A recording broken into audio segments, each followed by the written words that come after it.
ఆ జిల్లాలో ఇంతకాలం ఒక్కటిగా ఉన్న బీజేపీ నేతల మధ్య ఎమ్మెల్సీ ఎన్నికలు చిచ్చురేపాయట. పోల్ మేనేజ్మెంట్ విషయంలో ఇద్దరు నేతలు క్యాడర్ ముందే వాగ్వాదానికి దిగడం చర్చనీయాంశంగా మారింది. కేవలం ఎన్నికల సమయంలో వచ్చి హడావిడి చేస్తావని ఒకరంటే, రాజకీయాల్లో తాను సీనియర్ అని, ఇక్కడ తానేమి చెప్తే అదే జరుగుతుందని మరొకరు బదులివ్వడంతో పరస్పరం ఇద్దరు బాహాబాహికి దిగినంత పనైందట. క్రమశిక్షణకు మారుపేరుగా చెప్పుకునే బీజేపీలో ఏమిటి లొల్లి? నేతల మధ్య వివాదాలకు కారణమేంటి? ఉమ్మడి ఆదిలాబాద్ బీజేపీలో ఏం జరుగుతోంది? Watch the story. ఉమ్మడి ఆదిలాబాద్ జిల్లాపై మెల్లమెల్లగా పట్టు సాధిస్తుంది తెలంగాణ బీజేపీ. ఒక్కో సీటును కైవసం చేసుకుంటూ కాషాయాన్ని విస్తరింపజేస్తుంది. మొన్నటి ఎన్నికల్లో ఎవరూ ఊహించని విధంగా ఏకంగా 4 అసెంబ్లీ స్థానాలతో పాటు ఒక లోక్సభ సీటును ఖాతాలో వేసుకుంది కమలదళం.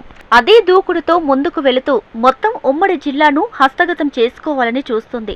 నిన్నటి వరకు ఉమ్మడి లక్ష్యం కోసం కలిసికట్టుగా సమన్వయంతో పనిచేస్తున్నట్లు కనిపించిన కమలం లీడర్ల మధ్య ఎమ్మెల్సీ ఎన్నికల వేళ మనస్పర్ధాలు బయటపడుతున్నాయి.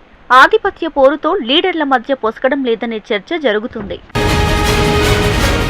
ఆదిలాబాద్ జిల్లాలో ఎమ్మెల్సీ ఎన్నికల వేళ ఇద్దరు నేతల మధ్య జరిగిన గొడవ చర్చనీయాంశంగా మారింది.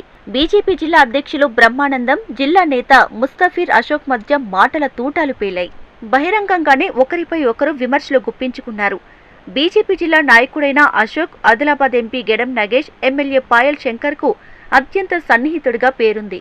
వ్యాపారం రీత్యా హైదరాబాద్లో ఉంటున్నా అక్కడి నుండే జిల్లా రాజకీయాల్లో చక్రం తిప్పే ప్రయత్నం చేస్తారని, ఎన్నికల సమయంలో మాత్రమే ఇక్కడ వాలిపోయి హడావిడి చేస్తారని ప్రచారం ఉంది. గతంలో జెడ్పీటీసీగా పనిచేసిన అనుభవం, తన ఉనికిని కాపాడుకోవడం కోసం అప్పుడప్పుడు కొన్ని సోషల్ యాక్టివిటీస్ తప్ప ఈయన చేసిందేమీ లేదనే విమర్శలు కూడా ఉన్నాయి. గత పార్లమెంట్ ఎన్నికల సందర్భంగా ఎంపీ అభ్యర్థి నగేష్, ఎమ్మెల్యే పాయల్ శంకర్ పేరు చెప్పి ముస్తఫీర్ అశోక్ అనే వ్యక్తి వ్యాపారుల వద్ద నుంచి భారీ ఎత్తున వసూళ్ల పర్వానికి పాల్పడ్డట్టు మాజీ మంత్రి జోగు రామన్న అప్పట్లో తీవ్ర ఆరోపణలు చేశారు. ఇలా నిత్యం వివాదాల్లో ఉండే వ్యక్తిగా అశోక్ పై ముద్ర పడింది. గ్రౌండ్ లెవెల్లో పార్టీ బలోపేతానికి కృషి చేయకుండా కేవలం ఎన్నికల వేళ అశోక్ పోల్ మేనేజ్మెంట్ కి పరిమితం కావడం సొంత పార్టీలోనే కొంతమందికి ఇబ్బందికరంగా మారుతుంది.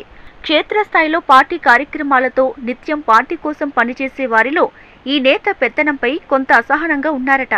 అతని తీరు పట్ల గత అసెంబ్లీ ఎన్నికల టైంలోనే పార్టీలో అంతర్గత విభేదాలు బయటపడ్డాయట. తాజాగా ఎమ్మెల్సీ ఎన్నికల పోల్ మేనేజ్మెంట్ విషయంలో జిల్లా అధ్యక్షుడిగా ఉన్న పతంగే బ్రహ్మానందంకు కనీస సమాచారం లేకుండానే పార్టీ మాజీ జెడ్పీటీసీ అశోక్ పార్టీ బూత్ కమిటీల సమావేశం ఏర్పాటు చేయడంతో మరోసారి విభేదాలు రచ్చకెక్కాయి.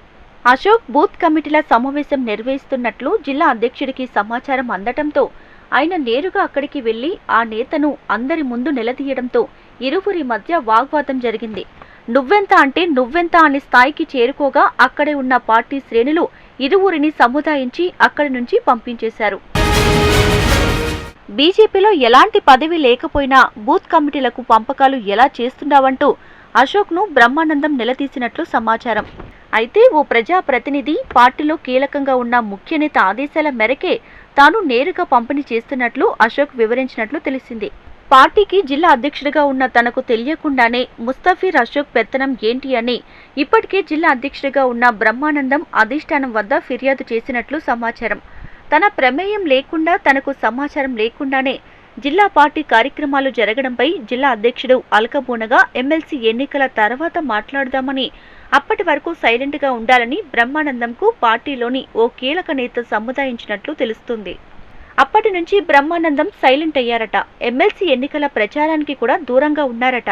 తనను కావాలని అణగదొక్కే ప్రయత్నాలు కొంతమంది పార్టీలో ఉన్నవారు చేస్తున్నారని ఆయన సన్నిహితుల వద్ద వాపోయినట్లు తెలుస్తుంది. కాగా ముస్తఫీర్ అశోక్ మాత్రం తాను పార్టీలోని ఇద్దరు ప్రముఖులు చెప్తేనే బూత్ కమిటీ సమావేశం ఏర్పాటు చేశానని అశోక్ పేర్కొంటున్నట్లు తెలుస్తోంది. ఆదిలాబాద్ జిల్లా బీజేపీలో ఇద్దరు నేతల మధ్య జరిగిన గొడవపై ఓవైపు చర్చ జరుగుతుండగానే మరోవైపు పార్టీలో ఎలాంటి పదవి లేని అశోక్కి కొందరు నేతలు ఎందుకింత ఎక్కువ ప్రాధాన్యత ఇస్తున్నారని సొంత క్యాడర్ విస్మయాన్ని వ్యక్తం చేస్తుందట. పార్టీ కోసం కష్టపడేది తాము, మధ్యలో ఇతని పెత్తనం ఏంటి అని ప్రశ్నిస్తున్నారట. పరిస్థితి ఇలాగే ఉంటే రాబోయే స్థానిక ఎన్నికలపై దీని ప్రభావం చూపుతుందనే చర్చ సాగుతుంది. బోధ్ నియోజకవర్గంలో ఇక నుండి పార్టీ వ్యవహారాల్లో ఈ మాజీ నేత కనిపిస్తే తాము పార్టీ కార్యక్రమాలకు దూరంగా ఉంటామని జిల్లా అధ్యక్షుడు బ్రహ్మానందం మద్దతుదారులు పేర్కొంటున్నారట.